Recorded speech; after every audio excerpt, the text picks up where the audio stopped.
And good evening, everyone. ESS Empire State Sports presents the Wise Guy Sports Talk Show with your host tonight, Joey Riem, Dave Bartlett, myself, Pete Goslaw, and our special guest, Stephen Tedder.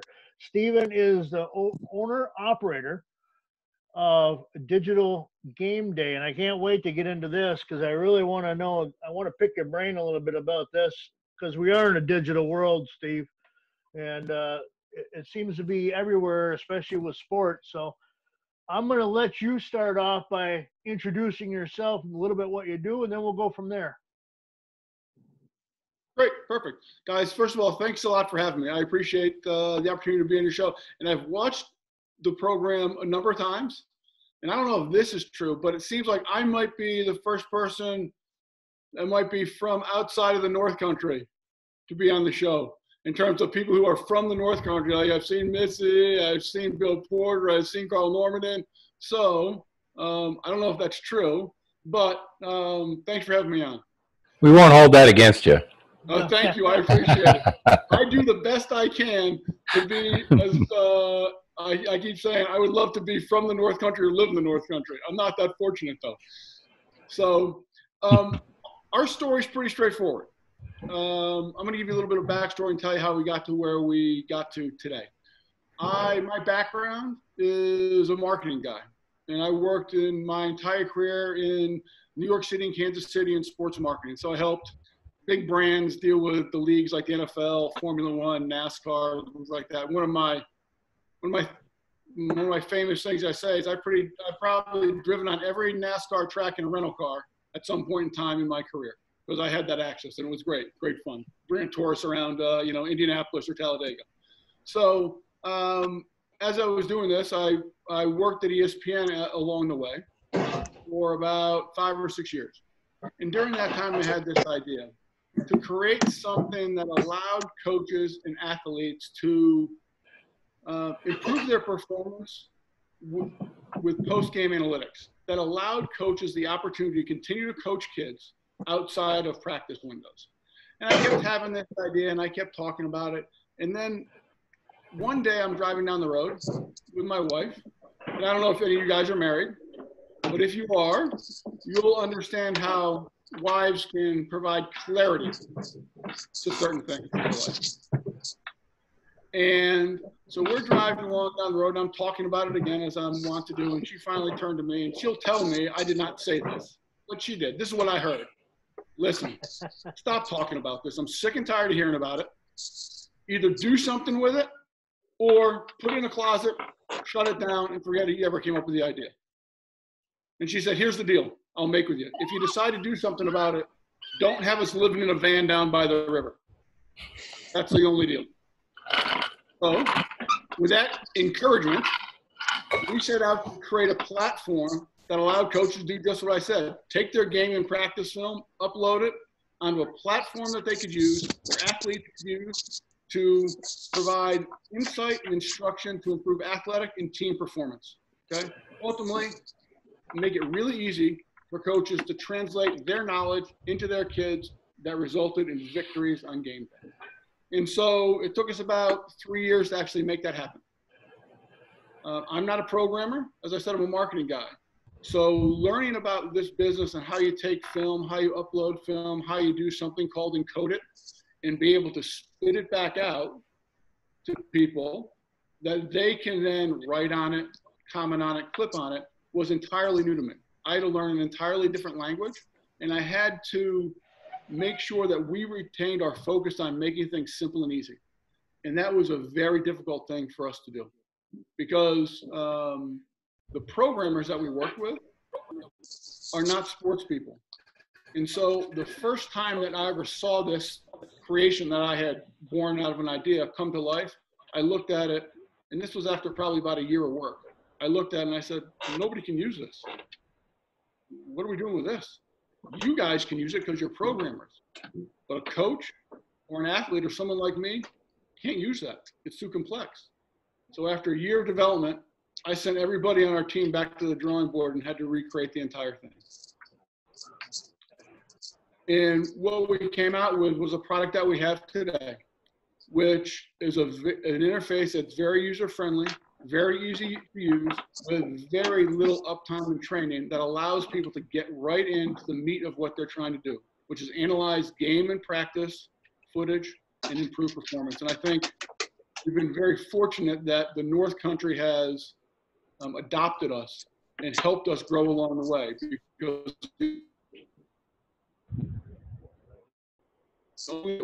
insights and comments from people like Matt Pesmer over in Ogdensburg, people like Sean, people like Aaron Jones, people like Mark,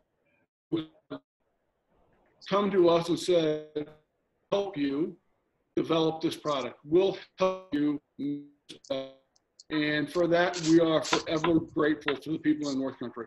I feel like we've been welcomed into the community like we're one of the family. And I can't tell you how appreciative I am of that. So that's a long, winding story, but suffice to say, I had a really harebrained idea. And my wife encouraged me to go for it. And we've been able to build something that I think is pretty great with the help of coaches and athletic directors in the North Country and really around the state, but the North Country for sure. Now, Joey, you use this platform, correct? I know I went on his website, and I do notice that, Henry and Tessa from OFA use it. So, Joey, you use this for your kids too, correct? My basketball team has used it for 4 seasons, the last 4 seasons. And it's just funny because, we've had Carl on, Steve, but you might have saw Carl's show. So the first time I ever met Steve, I'm at an AD meeting, and I'm not going to lie, I'm at the AD meeting for the AD meeting. When Carl brings in the sales guys, I'm not into it. I'm like, oh, God, I got to sit here. And Carl always, and Carl's awesome. He always puts the sales guy in front of the AD meeting. So you got to sit there and listen to it. And I'm like, oh, God, there's 20 minutes of my time I can't get back. Steve stands up. Steve stands up. It's like the timeshare thing for the 3-day vacation. Exactly. Well, Steve stands up, and this is right about the time that Toby and Matthew's group of kids are coming through, and Matthew's father, Tim Berg, is going to start filming my games. Well, Steve mentions what he's into, and he had me right when he started speaking. I loved everything about what he's doing. He's really focused on New York schools for the most part. And like he said, he's mentioned some names. I know Canton, OFA, Aaron Jones at Matter Waddington uses that was all I needed to hear. I'm like, well, if those guys are using it, then why am I not? I need to call him. I left that meeting and contacted him immediately that day, and we've been together ever since. And now my football team and my lacrosse team, being their athletic director, I got them involved. And so we have three teams at St. Lawrence Central right now that presently use it. We all love it. And the one thing that Steve brings that we really love, Pete and Dave, it's the same sort of stuff that you two provide. It's a big time feel with a hometown, it's a big time product with a hometown feel. That's what it feels like to me. If I need something, Steve will drive up. If I need to know how to turn it on, he'd drive up. That's how good he is. So he usually makes a trip up every year just to show us anything new, and the product is great. So I'm sure we'll talk about it a lot during the show, but I think it's just a great thing for kids. It's a great thing for coaches, and what he's providing for us really makes it feel like a big time product with a hometown feel. That's how I feel. So thank you for that. That's one of the things for us that's really important. I say this all the time. First of all, I'm a horrible salesman. And I have people in the central part of the state, bigger schools, say, you've got to charge more money for your product. I'm like, I don't want to do that. And I'll be honest with you, I don't. I've said, and I think maybe in some of our presentations, I said, listen, if you want to make money, there's a lot easier ways than traditional sports. It just is. Go on Wall Street, do a lot of other things. I got into this because I believe that at some point, schools that have a lot of money should not have a competitive advantage over schools that may not be so economically fortunate. And so we really aim to keep our price low, the platform relevant for the audience that we're working with. I don't necessarily believe that if you're Alabama, you'd use our platform, but I don't want to work with Alabama, okay? We want to work with high schools who, guess what?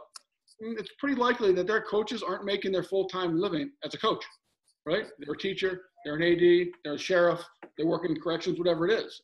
So make it easy, make it economical, and make it efficient for people. That's kind of been our guiding light.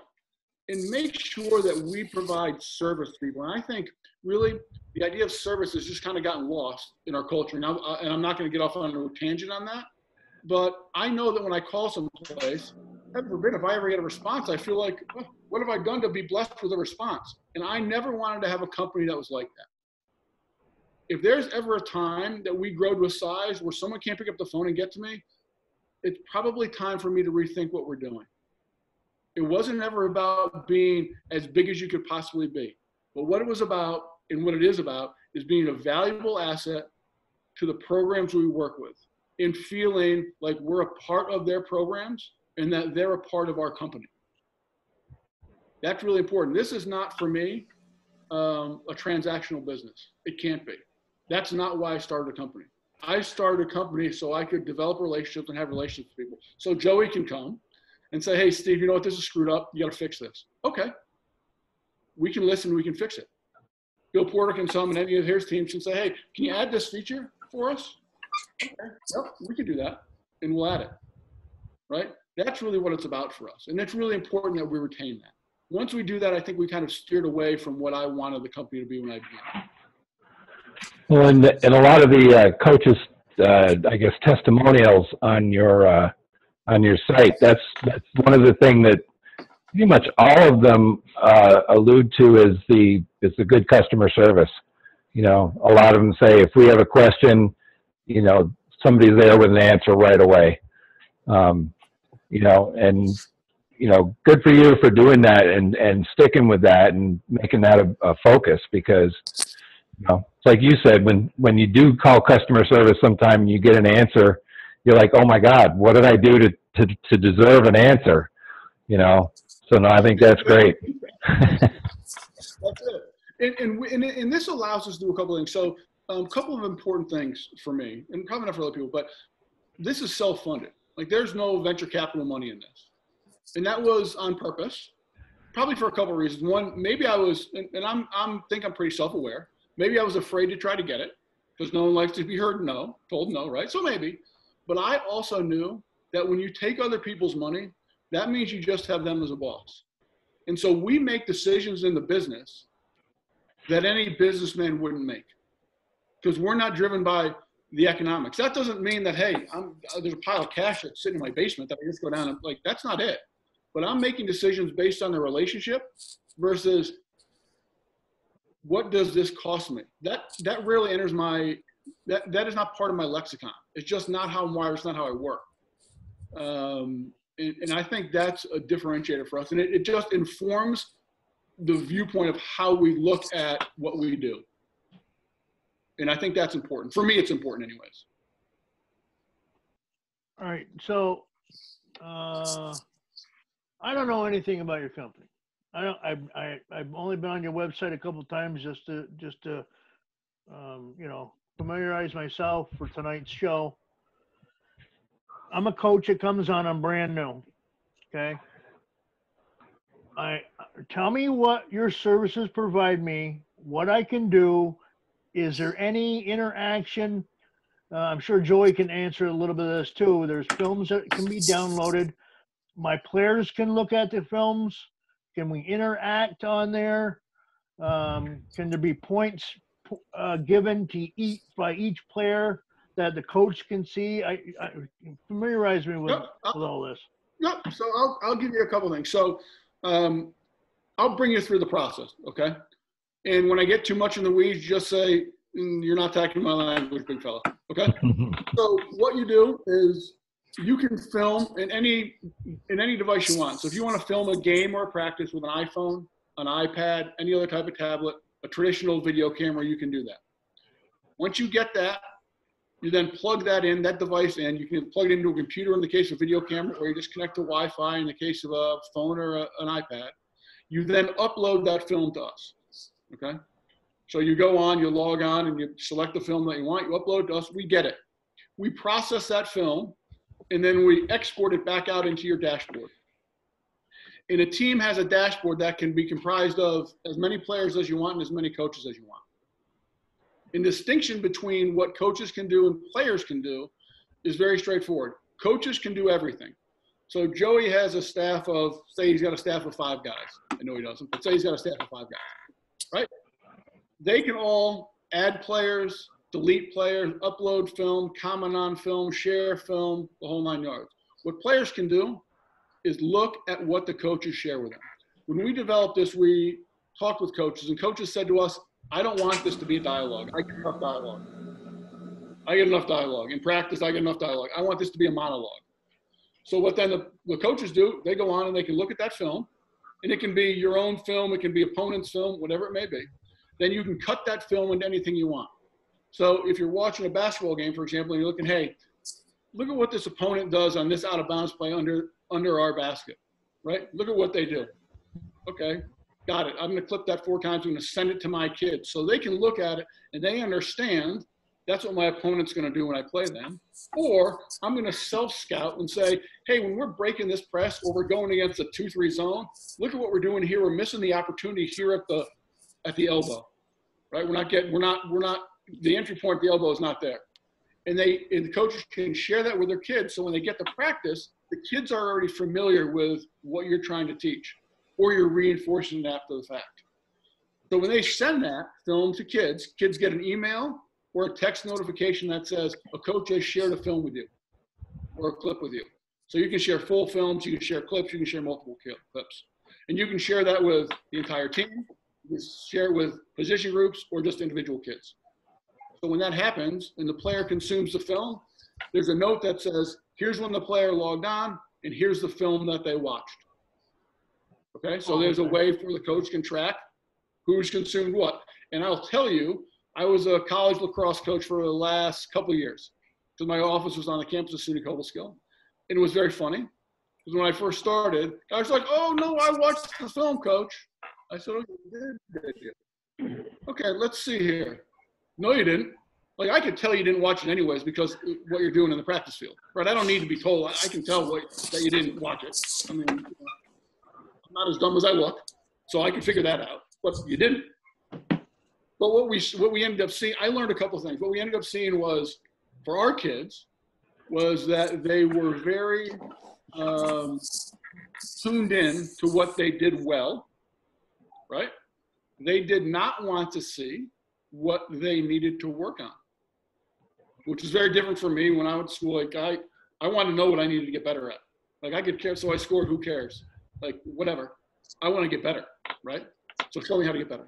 So that was part of it. And what we saw is when we go on long bus rides, 6-7 hours, whatever it is, people would be watching and consuming that opponent film on their phones and on their tablets.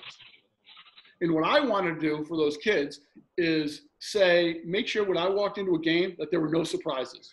Meaning we knew what the opponent was going to do in certain situations. Here's what this set, we know what they're going to do. Doesn't mean that we can stop it, right? Because they just may have better athletes, better players. That's okay. But I didn't want there to be any surprises. So that was my goal. But each coach has a different way to approach it. That was the way I approached it. But what I really saw was that consumption of that film immediately before the game. That's how a lot of kids use it. I also know coaches that prep their team, basketball teams actually, they'll watch opponent film a half an hour before they go on the floor. And they just look, and I know there's a girls program that's pretty successful down here that does that. They work with us half an hour before the game, they watch their opponent film. Just so they're comfortable when they get on the floor, there's no surprises. So I don't know if that's a long-winded answer to your question. That totally answers my question. So I can sneak a peek at any school I want that's on there. Say for instance, I'm from SLC.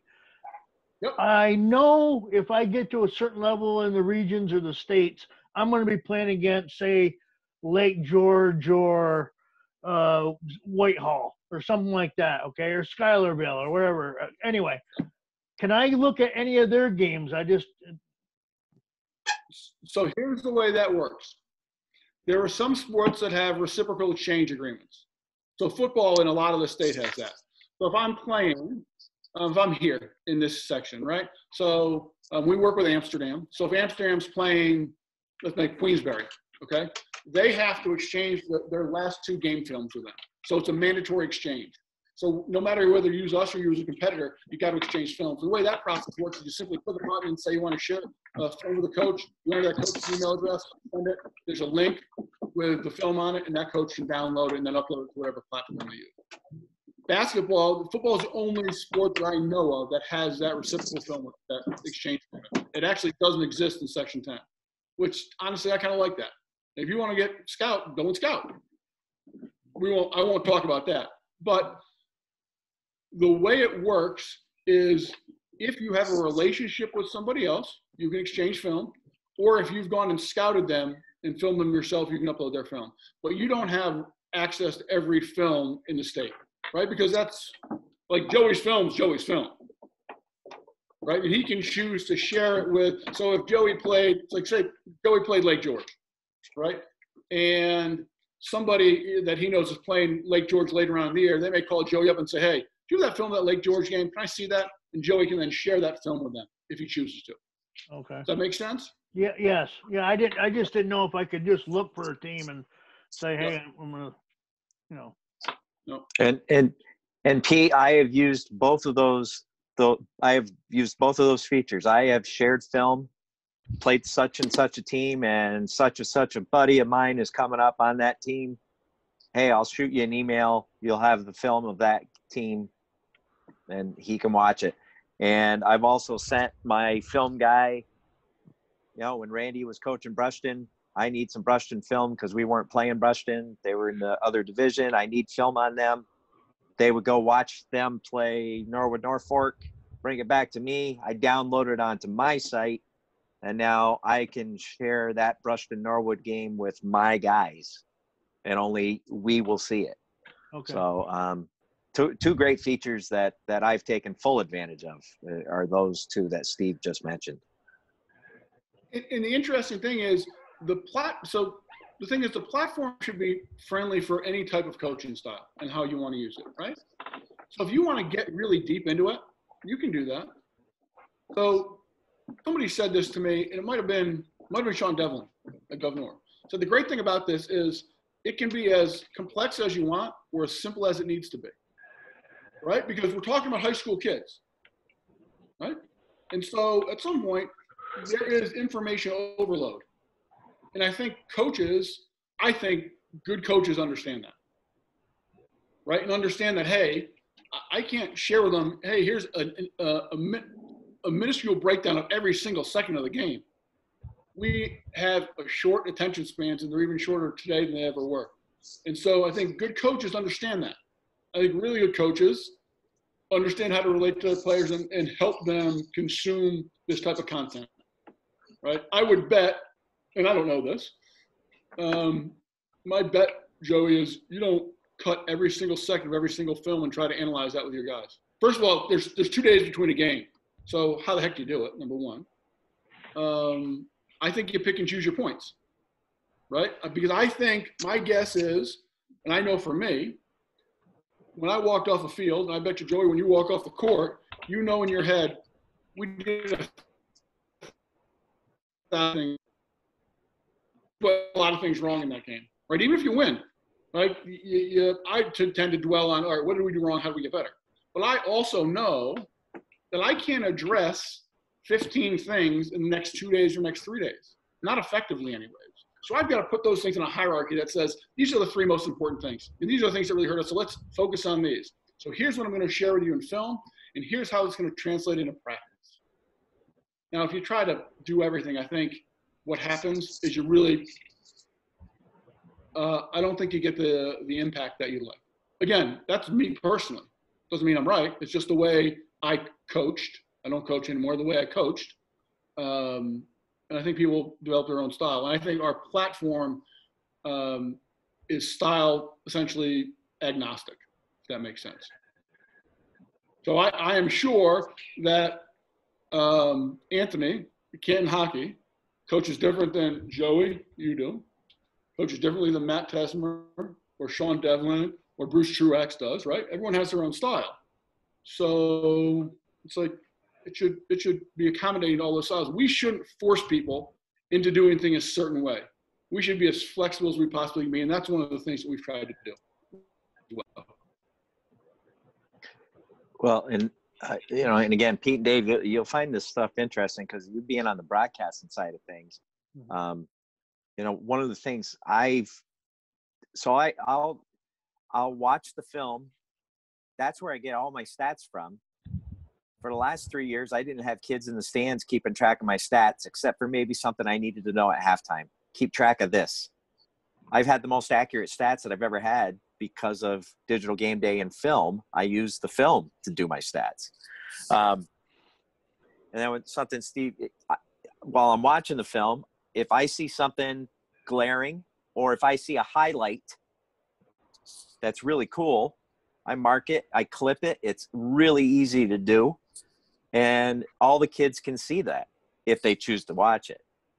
And then the third feature for me, like Steve was saying, probably every coach is different, but the one thing that I've found over the 4 years of doing this, and this is with my best teams ever, as good as they were, I still needed to get them in the film room because just like Steve said, I knew they didn't see the film I emailed to them or clipped to them or texted to them.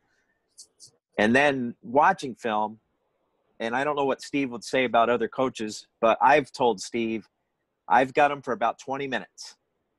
That's about how much I can keep them focused is 20 minutes. And we watch about 20 minutes of film, be it prepping for the next team or learning from the previous game, whatever we decide that we're going to use that 20 minutes for.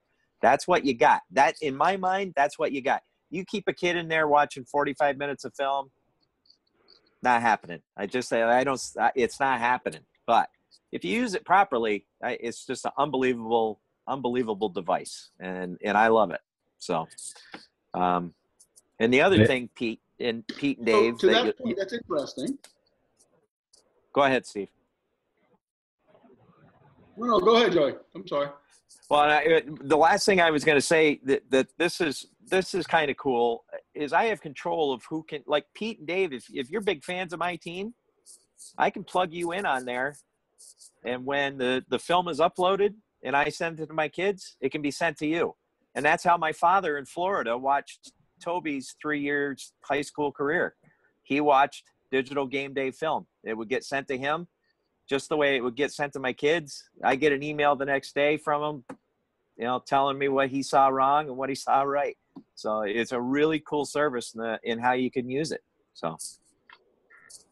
Yeah, I think that was kind of an unintended benefit. Actually, when we first started this, we thought about something that's really relevant now, and actually Carl mentioned, and I would be remiss if I did not kind of shout out to Carl Normandin because he has been so gracious to me and our company.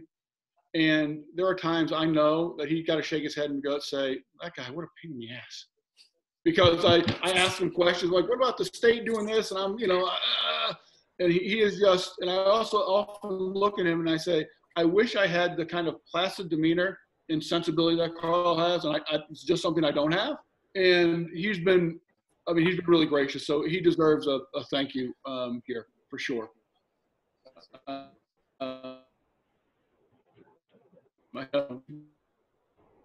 it relates to how do we talk to people, how do we say, but going back to what Joey was saying was when we originally started, we thought about how do we stream games, or how do we give what we would call, how would we give what we would call displaced fans access to these games. So if I am a father or a mother who's away in the military, if I have grandparents or an uncle who lives in another state, how can they get access to see me play? See their daughter play basketball, their son play football or lacrosse, whatever it is. And we thought about hey, maybe there's a streaming side to this. The technology really wasn't there yet. So what we suggest people do is just what Joey said. Make them a member of your team, and they'll be able to have access to the film as soon as it's up. I'm like, we're not charging. People are like, oh, you should charge access to it. Why? Like, that's not what we're about, right? Like, that's not what we're about. Like, we want to give people access to this stuff, not prevent them access, give them barriers. It's not worth it. But that's a great point, and there are people who use it just like you do, Joey, not only as a family, but there's old coaches who get plugged into games who are still connected with the program but have long retired but providing insight, right? Well, and so I know that happens. I'm going to mention a name, and I'm assuming you're going to know who I'm mentioning here, but I'll mention a name that gets brought up in this show all the time. Jerry Howerhand watches from Florida. He's the old coach from Canton. He watches Canton games and has seen my games on your service. So, again, that's why I mean, I love it for so many reasons, but to think that my father was able to watch his grandson play his games and see me running around on the sideline and on the occasional game, Pete over in the corner freezing his ass off while he's broadcasting my game. Those are my favorite nights because I know my father's able to see it, you know? So I love it. And now I got to ask you while it's on my mind. So we're getting the Pixelot system put in to our gym, and a lot of gyms are having that. Yep. And so I'm hearing that we can take that and just directly upload it. We should be able to, like they're saying, you should be able to take that film and, you know, so if my film guy isn't there that night, I can take that film and upload it to Digital Game Day that way. That's correct. So, so I'll give you correct. So I think that this has forced us as a kind of high school athletics to really start to rethink the fan experience, right? I think that either whether we can come back in the fall or not, or in the winter, whatever that is, I do think that people will stay away. Some people will, no matter if you say, oh yeah, you can come back, they won't do it, right? So I'll give you an example. I have a season ticket share for Major League Baseball. There is not a chance you get me to Major League Baseball stadium. No shot. I don't care what anyone, I'm not doing it. Maybe just because I'm paranoid. That's possible. But I think that idea of those remote cameras are valuable because I think that helps improve the fan experience. I think you can reach out to people who choose not to come or who are displaced fans. So yes, you can take the film directly from that and upload to Digital Game Day. We're also working with a company that does a similar thing to Pixelot, but while Pixelot is a remote controlled cameras, right? The company we work with actually remote produces your game with live people and will film anything that takes place, Joey, say, on your basketball field. So if you have a band concert, you have graduation, you have whatever you have, they film it and they stream it. And they actually create your own streaming channel for you. And what we're working on, and whether we can get there or not, I don't know, is have the game completely cut and tagged and all the stats done immediately after the game. So as the game's going on, we're doing all of that. Wow. So it's done. So the company we work with works with a lot of high-end private schools right now, which I get. I want to, so we're having a conversation about, hey, does something work there? I think the idea of streaming games, and you've got Pixelot, so you understand it, is going to become more and more important. I think people are going to expect high schools to do that. Whether you're going to get 50 people or 5,000 is a different conversation. I just think it's going to be expected as content continues to stream, and that's what the expectation is. Dave and Pete, Salmon River grads. Salmon River has this in their gym already. And it's funny, we're talking to Steve tonight. This is being installed in my gym tomorrow. And I got very lucky because North Section, Carl, God bless him, pulled off a deal with the company, and we were able to get it at a reduced rate because a lot of the Section 10 schools are buying them for the gyms. My only regret is that I was unable to buy two, and I'm certainly not going to be in a position to buy two now with the budget restraints we're going to be under now. But at least because I wanted to get one for our turf field, obviously for lacrosse, soccer, and football. But we'll start with the basketball court, and we'll go from there. But it's going to be it's a really cool feature knowing that people can watch a game live. And that you're right, Steve, that might be the wave of the future, the immediate future, because of the situation we're under right now. People might have to watch games from home. Right. And it'll just be interesting how that evolves over time, right?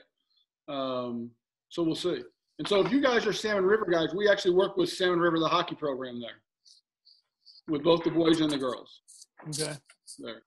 And I remember the first time going to Salmon River, I was completely blown away by the rink. Blown away. Awesome. Yeah. So let me see. Is there? So I got a lot of questions out now. How do Go we ahead. get, I'm done. well, no, I'm listening. I'm going, how does a guy like me who is, I have a broadcast company. We don't make money. Most of it comes out of my pocket. Most all of it comes out of my pocket. But we do audio only. So how is a guy like me able to bring my product to you? Because I can't do video. No, that's a terrible question. But how can you overlay the audio over the video? Can I do that at Joey's? Say I go to Joey's place and he's got it on the wall. How do I get my broadcast feed to go through at the same time his video is going? So here's, that might be challenging, but here's how this works right now. You can have audio. So as you film a game, right, there's audio that comes from the camera. And if you wanted to, you could hook up, and I'm not an expert in cameras, so you could hook up an announcing crew to that, and that would be synced to that video. And if you did that, you would just upload both the audio file and the video file, and it would come out just like a normal game. We have the option to say, hey, do you want audio with this? Or do you want us to? Football coaches universally want the audio stripped out because they have to exchange film with people, right? They don't want an opponent hearing what their coaches are saying in the booth. It's never good, right? Basketball coaches, however, sometimes want the audio because they want to hear calls certainly from opponents from the sideline. They can hear things. So sometimes they'll want the audio. And if you had audio, like a play-by-play audio and commentary over that, you would get that as well. So there's ways to integrate those. Okay. Yeah, my main focus of school now since I moved, because I used to be in Indian Lake, but now there's a bigger venue down here where I am now in Section 2. But our main focus is Lake George now, Lake George Warriors. I don't know if they have that. I would have to talk it over with school and see if they have anything like that. They've been very gracious with us, hooking us up with just being able to get there and do our audio. And a few years ago, we used to do it live. And of course, unfortunately, the prices have gone through the roof. Airtime is very expensive. And my problem is as a working guy like everybody else, we don't have the time to go out and try to get sponsors all the time because we're working so many hours. So I had to take the brunt of our airtime and pull it out of my pocket. So that's where I'm leading to this. Is there's got to be another platform for a guy like me. So so that's exactly why I'm picking your brain, Steve. So I think. So here's the thing. It would be if you were able to have access to their video feed and you were doing go ahead and create. Right. I would think any system they probably use our competitor, and that's like we fight. Just honestly, we fight an 800-pound gorilla in the space that's backed by millions of dollars of VC money and all that stuff. And God bless them. I won't criticize their platform. It's just not what I believe in. I think they do what they do well, and I think we do what we do really well. We approach that from different perspectives. So you could go to them and say, "Hey, I want to run my voiceover, my commentary, my analysis over your film." And you could get that, and then you could put it on another platform, whether that be Vimeo. Like you could do that, right? You could put it on a YouTube channel and you could run it.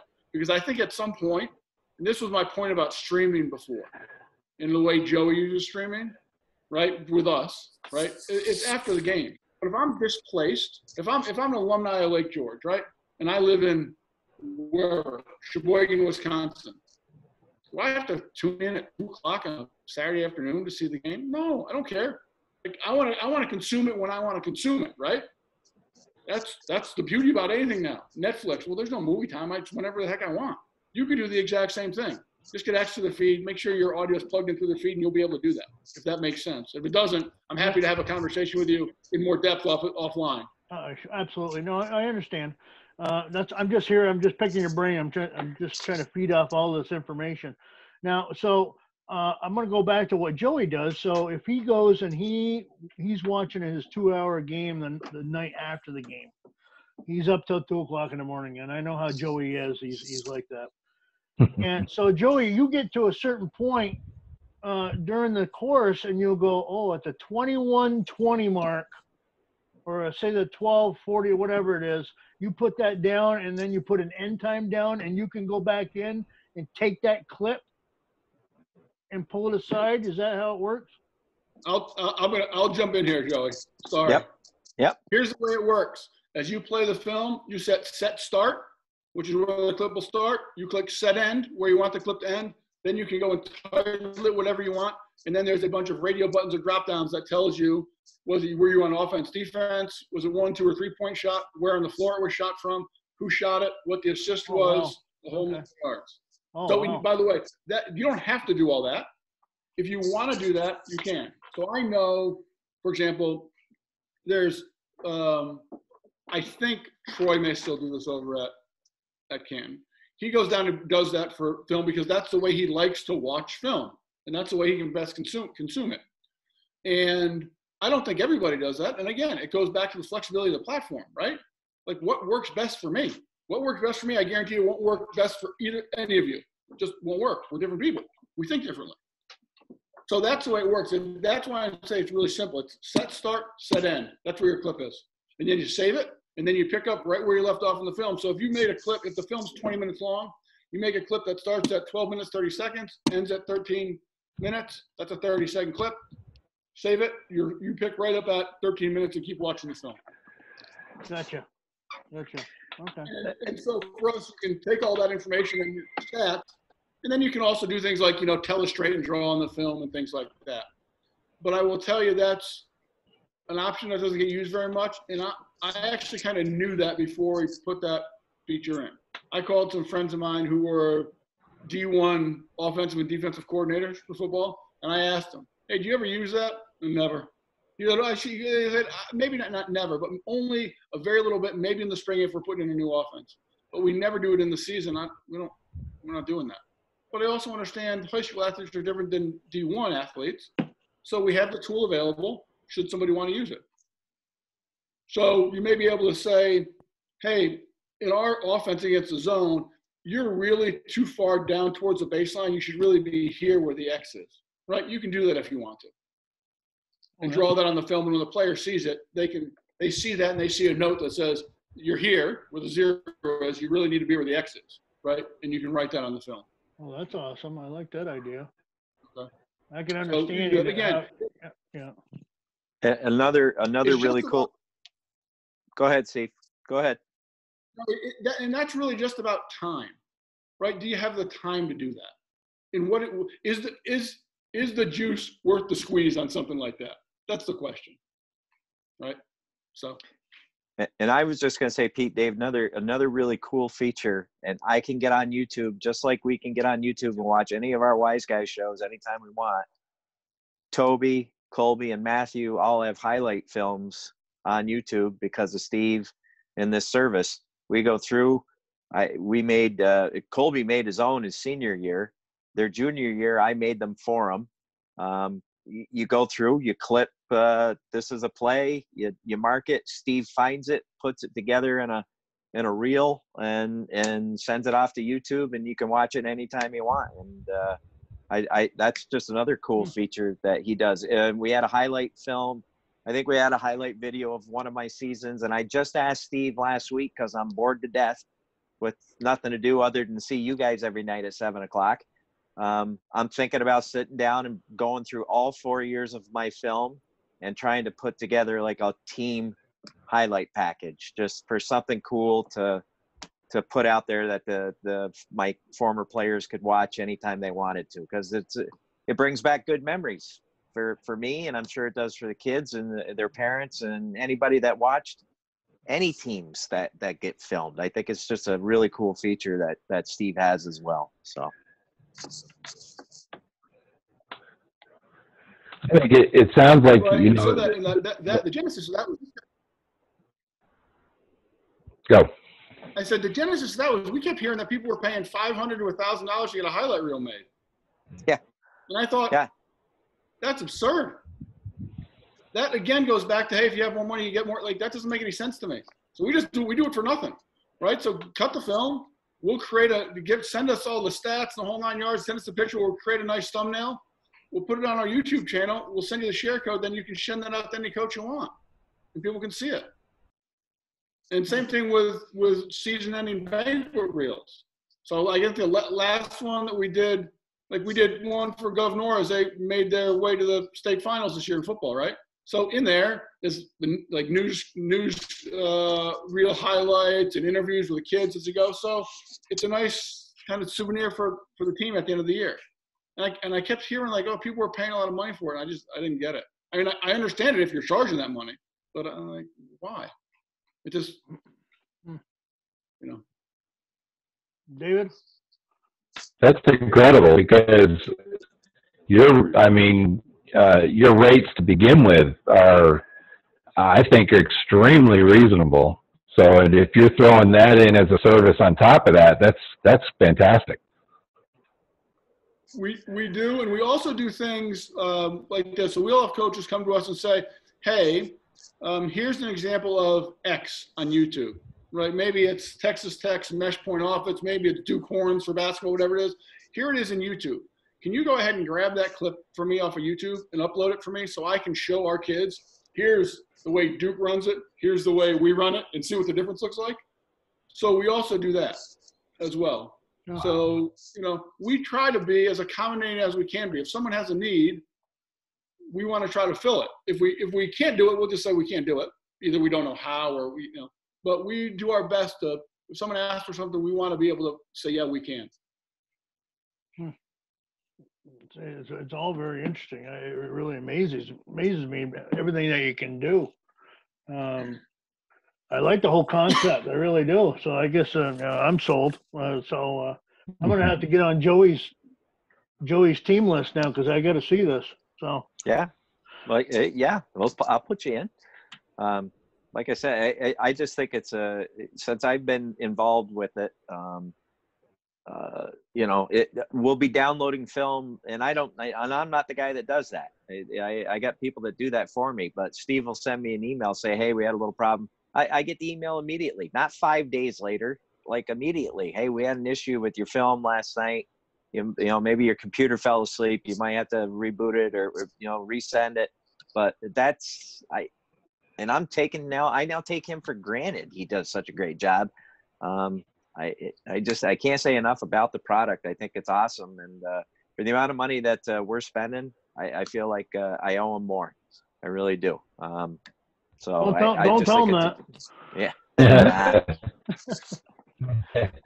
So I'll ask you. Charge Canton and OFA first, and then I'll follow suit, Steve. So Steve, I'll ask you another question, and you don't have to tell me the answer to this because it's probably none of my business. But see, okay, so it's two-part. When did you start this, and how many clients do you have right now? So we probably started this. Let me think about this. 6 years ago, maybe 5, 6, probably. I'm guessing.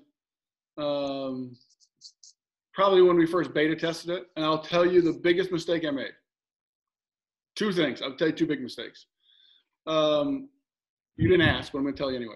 Okay. Which is working with people who have to program it who didn't understand sports. and how people were going to use this. And that goes back to the fact that, hey, after we'd worked on it for a year, I basically said, well, that was a lot of money that I wasted. Now let's start over and do what we should be doing. Okay. And then the second thing was putting the product in a market in a small area and saying it was a beta test and talking about what a beta test was, but not understanding that people really didn't know what a beta test was. And that explain it. So when you do a beta test, right, with real users, it's like you're looking for the failure points, right? You're going to have failure points. And when we did that test, that we just didn't do a good job with that. Not meaning that the product didn't work. It was like we were trying to figure out the failure points in real time. You can test it as much as you want, but until it gets in live fire action, you really don't know. And so it's like, hey, we're going to give it to people. Let's do a beta test. And again, we either didn't do a good job explaining what a beta test was, or people didn't really want a beta test, even when they said they did. So that was one of our challenges. We probably work with, I don't know, 150 schools, 150 programs, 160 programs. That's a lot. And when I say programs, like there's different hockey, there's this and that. And what we see is we have a program that we work with, and they're successful with it. And when I mean successful, it doesn't mean that they go to the state championship or even have a winning record. They're successful because they think the tool is beneficial for their coaches and their athletes, and they get the service that they want. They're successful with it, and then, you know, another program in the school comes on, another program in the school comes on, another program in the school comes on. And that's what we see. And that's kind of the adoption model for us. Because I'm honestly, I say all the time, I'm not a salesman. I'm not a salesman. I'm going to tell you, here's what we do. I think we do it well. I get it, there's competition out there, but I think we do what we do really well. We're not right for everybody. We understand that. But for the people who give us the privilege of working for them, they know that we're working really hard for them and are always doing our best, and always will have their interests above ours, honestly. And I know that sounds kind of trite and cute, but it's the truth. Well, it sounds like a hell of a product, and Joey speaks volumes about it. So I'm not going to argue that it isn't a good product. So I can't wait for him to add me now, just so I can see what's going on. So. Well, and probably the best unknown feature is usually Steve will take a trip up right about the start of football season, talk to Bruce, and we have a few cocktails down at the Riverview. So if you want to come that night, that's been a good night every time he's come up so far. So I've been to that establishment a couple times. Oh, Yeah, hey, it's not a bad Steve place. loves it. Steve loves it. You can't beat the prices, Genesee right? beer. Yeah. $2.50 Coors Light draft. You can't beat that. Nope. That's exactly right. And we got somebody, as you know, there who does a heck of a man down by the river impersonation. Oh yeah, that's right. Oh man.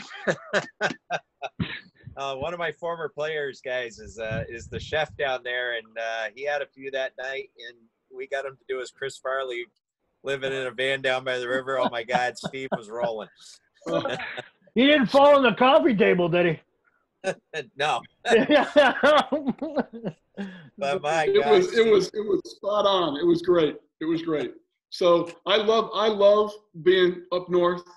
And when I said to kick off the show that I feel very fortunate that the teams and really the community of the North Country have really adopted. I feel like they've adopted myself and what we do, and been really supportive of us. And I say all the time when people ask, or people are like, thank you for the support, and we really can't repay that. And that means those relationships mean more to me than anything that you could ever imagine. Really important for me. So I love it. I love everything about the schools, the athletes, the coaches, ADs, and the communities of the North Country. I told my wife the other day, I think there's something really special about everybody up there. And I agree. Everybody we've had on the show has ties to the North Country, and you're no different. Even with a business platform, you're no different. And it is a very tight-knit crew up there. Everybody knows you, whether you go to the east side of the section or the west side of this, everybody knows everybody. You know, officials right down to spectators. Everybody knows you, and that's what I like about it, to be honest with you. So I totally agree. I do too. Like I said, I grew up in Section 2. When Section 2 plays Section 10, there's no doubt who I'm rooting for. I mean, like, it's not even close to anybody. You could be playing Bethlehem.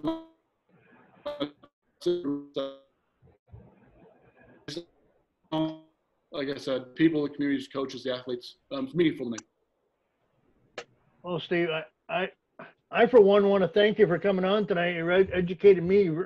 I'm going, what are we going to talk to this guy about for a game audio? What? I found it. I am very intrigued now. I really can't wait. I can see how Carl brought you up there and some of the coaches bit. I really do understand it. So, but I for one really want to thank you for coming on. Well, I'm going to tell you what, I know we got to go. I'm going to tell you, I remember the very first time I was ever up in the North Country before Carl or anything. I remember meeting with the guys from Gouverneur War football at Mullins Restaurant right after we launched the company. I drove up and, you know, we hadn't really talked to anybody about it and had that conversation. And that was really a springboard for an extended dialogue and extended relationship that we enjoy today in the North Country. So we just really appreciate it. Well, Steve, I want to thank you again for coming on behalf of Joey and Dave. I learned a lot and I really appreciate it. So thank you very much. Thank you very much for having me. I really appreciate the opportunity. Great to talk to you guys. All right, folks, we're going to have to wind it down. That's it for tonight's show. For our host, Joey Riom, Dave Bartlett, and myself, Pete Goslaw, and our special guest, Stephen Tedder, I want to thank you very much for watching ESS, the Empire State Sports, and our Wise Guy Sports Talk Show tonight. We hope everybody stays safe out there, and good night.